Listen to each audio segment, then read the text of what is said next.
back everyone to our 16 type series. John Bodine here with Redemptive Psych, and here we're looking at personality and at the personality types to understand ourselves, others, and our creator through exploring his creations. Today we're talking about the renowned INTP, one of the most popular types within the personality community. They're very interesting, they're very inventive, they're very deep, and we're going to go over their profile in hopefully a few minutes. The INTP is one of the rational temperaments, a group of 4 types that are future-oriented, that are very inventive and innovative, and kind of in a general sense wanting to bring about technologies or systems that help improve humanity as a whole.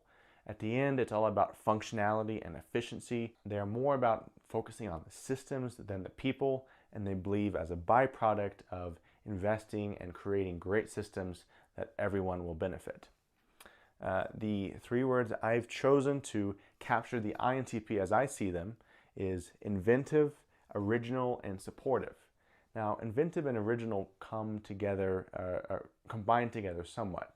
INTPs are extremely inventive. They're always imagining new ways of doing things, or creating systems, or creating tools, or creating methods, methodologies, or approaches that are going to change the status quo and improve the effectiveness of a certain delivery, whether this be in technology or science or even in behavioral health or such as being a counselor. INTPs always are challenging the status quo and looking to bring about new and better ways of doing things. Related to that, they are original. They are quite original in the solutions that they propose and the systems that they propose. They are based off of their own internal workings and not so much based off what other people are doing. They are one of the types that bring about new realities of tomorrow. All the sci-fi books and the sci-fi movies are often inspired by INTPs or one of the INTPs, who are all about bringing about or conceptualizing of a new future or an alternate future. And that is where they play their mind games in terms of exploration, not in terms of manipulation. And then third, they are supportive. This is a lesser known attribute of the INTP. They really care about supporting others, supporting society, supporting a movement. When they are committed to something, they are extremely loyal and committed to that. And they almost tend to prefer a supportive role in situations as long as they have their own creative space cut out for them to explore independently. Going through the functions now, the INTP's strongest tool, their top tool, their most powerful tool is their logic, is introverted thinking. They are exceptional and constant problem solvers. They are so good that they solve problems that may not even exist or that other people may not even think of. They are always in their mind, they are always thinking, they are deep thinkers, and they are always generating new ideas and new thoughts and new solutions to things. Now, whether those solutions are relevant to a specific situation or something they're imagining doesn't really matter. They are always in that mode. They always have a lot of thoughts, they have a lot of potential solutions for things, and in general, they're also very thoughtful people. They care about others, as we'll get to in a moment, but they approach that care primarily through trying to solve problems for them, of how can we fix that. It's all about the solution. Next is their parent function. This is the source of responsibility, of our kind of social orientation, of what we can give to others around us. For the INTP, that is extroverted intuition parent. This is about consequences and ideas and certain paths. In a social situation or in a social role, INTPs help guide other people, mainly by showing them the consequences of, hey, if you do that, this is probably going to happen, and you want to be thinking about this or that thing that may result from that choice. They are not really controlling people. They like to give other people choices and options, and they help guide the path by pointing out what may happen with a certain choice. This is also the source of their originality and their ideation, is by coming up with ideas or being aware of coming warnings. They are one of the types that I would call like a watcher or a sentinel, in terms of watching the patterns of a society or an institution or a group or anything, a community, and being aware of kind of the path of where that is going and trying to steer people away from falling over the cliff. So it's both a mix of creativity and innovation, and also guiding people away from bad consequences that they are not aware of. Next is their child. This is their source of innocence and renewal and a bit of naivety. For the INTP, that is SI child, introverted sensing child. This is the source of their undying loyalty. When they are committed to something or someone, they're in it for life. They have no plans to go anywhere else. They are all about their commitment and their loyalty and their their endurance and their perseverance. They can kind of last through anything. It's not always the prettiest. They don't always look the strongest, though I have met some INTPs who are pretty strong.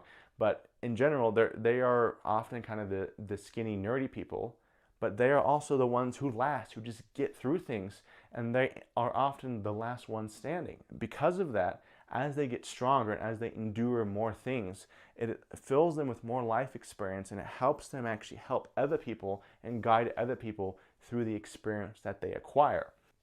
Next is their inferior function. This is the source of our insecurity, our vulnerability, and our anxiety.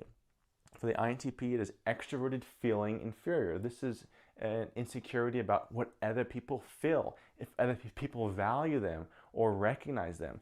They give so many solutions and so much help and support to other people. They are anxious about not being recognized or feeling that they might deserve more recognition because of how much they sacrifice for other people and how much they selflessly help other people. And they're also a little bit anxious and usually a little bit awkward in social situations because they don't always understand the social dynamics of a certain environment or of a group, and they can come across a little awkward within that.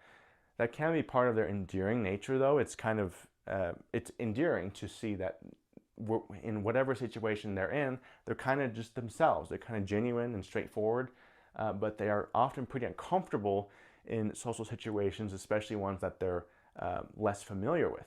This is also a source of their deep desire to help and to give other people.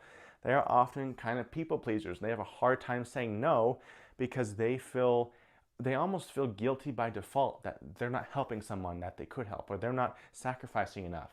And they have a hard time valuing themselves apart from how other people value them.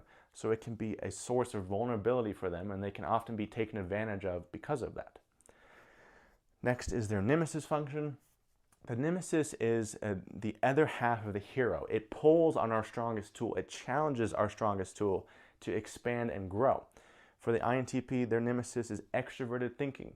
They are worried and concerned that other people are not careful with their thinking, that other people are not precise with their problem solving, that other people have not done any research or actually thought through their opinions. They are very constant and self-critical of their own opinions and shoot down certain ideas that they have, and then shoot down more ideas that they have, so that what they present to other people has actually gone through several layers of challenge. And they see other people just presenting something like as gospel truth, and that person hasn't necessarily thought through it. Now, it's also a pull to expand the INTP's own research. Because they're very thoughtful and they live in their heads of thinking, they don't always value other people's research or other people's thinking.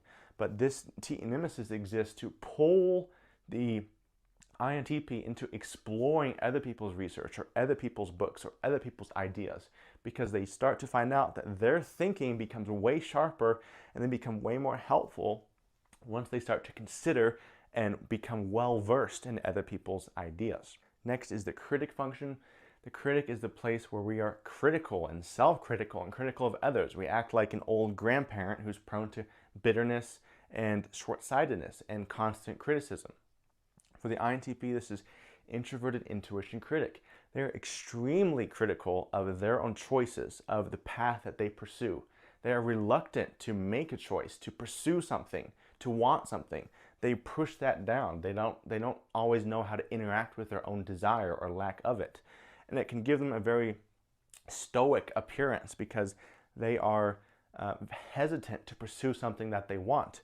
Their critic shoots down ideas of what they might want or what they might not want, and it can be very hard for them to actually pick something and choose something. They like to be with other people who do know what they want and who they can provide choices and warnings to, so that the INTP can be there for a supportive role, for the most part, for someone else's vision. But when they learn that once they start to make some choices, it actually makes the choices that they give other people better, because they have gone through more life experience of having to pick a certain thing or pursue a certain thing. It's not that they always have to want something, but letting themselves want something occasionally actually makes them more helpful to other people. Next is their Trickster. This is the place where we're kind of oblivious, where we think we know what's going on, but we actually don't. For the INTP, that is Extroverted Sensing Trickster, or SE Trickster. This is the experience of people around them. They're aware of their own experience, usually, of how comfortable they are, or if they're hungry, or things like that. But they have a hard time being aware of the experience around them, of what other people are dealing with, or what other people are going through. They can kind of assume that whatever their experience is what other people are dealing with, and that's not always the case. So because of that, if they turn their attention to actually look at specific people and ask them questions and learn about what their actual experience is, it'll help with time build up some awareness within the Trickster. And lastly is the Demon. The Demon is the place where we're kind of our inner darknesses to some extent, where the most tension is.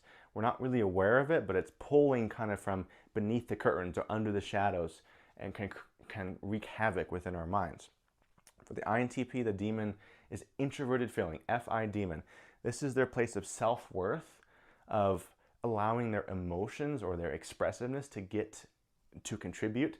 They don't really value themselves. They actually think that they're worthless most of the time. It's like they live in a state of feeling like they have been accused of being inhuman and worthless and useless. And that's one of the reasons they give so much to other people, is that they're trying to prove their worth and gather worth from other people, when in reality they could do well to learn how to respect themselves first and then give from that place. But it's very difficult for them to value themselves. It's very difficult for them to get in touch with what they feel about something. It might take them hours or weeks or longer to actually figure out how they might feel about a certain situation. But building up some practice in that and recognizing that there is some value in letting your humanity shine through, even though you are great at being an impartial problem solver, you are still a person too. You still have some humanity, even if you don't feel like it. But the Demon is obviously, it's going to be a lifelong struggle for them, and something that if they can learn to improve just a little bit, can make a big difference in their day-to-day life. So that's the INTP. In short, they are extremely inventive and original. They have a lot of thoughts to share. And if they can find people who can listen to them and challenge their thoughts, they enjoy that experience and enjoy the exchange of ideas. And many INTPs are the ones who are on the forefront of bringing forth a new future or a better future. And hopefully we're all better off for it. So as I said, that's the INTP in short. Hope you guys enjoyed, and I'll see you guys in the next video.